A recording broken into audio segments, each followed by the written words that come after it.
Hello everyone, কেমন আছো তোমরা সবাই? আশা করি সবাই খুব ভালো আছো। তো আমিও বেশ ভালো আছি। তো দেখো, আজকে হচ্ছে মকর সংক্রান্তি।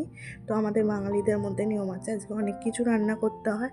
তাই জন্য মা এদিকে অনেক কিছু রান্না করেছে। এদিকে হচ্ছে আলু, শিম, পেঁয়াজকলি ভাজা ফুলকপি দিয়ে, এদিকে মুগের ডাল, পেঁপে দিয়ে চাটনি, পাঁপড়, তারপরে লাউ পালং শাক, চিংড়ি মাছ দিয়ে মাছের ঝাল, এইসবই রান্নাবান্না করেছে। এদিকে দাদা আর পাপানকে আমি খেতে বসিয়ে দিয়েছি মাছ ভাজা, ডিম ভাজা দিয়ে।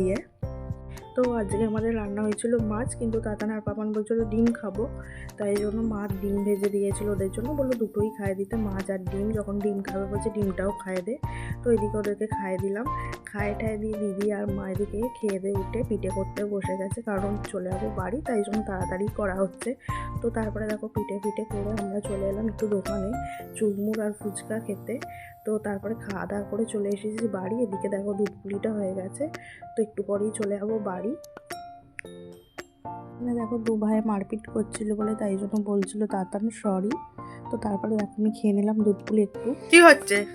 হ্যাঁ, দিন না ঘাট থেকে নাবো লাগবে, বিছানা করতে দে, নাবো না।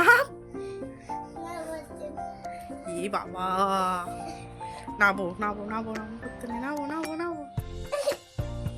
ই বাবা, কি অবস্থা! একসাথে দুজন ফেলে দাও, তুমি ঠেলে ফেলে দাও পেছন দিক দিয়ে, ঠেলে ফেলে দাও। পড়ুক না, নিচে পড়ুক, তখন বুঝবে।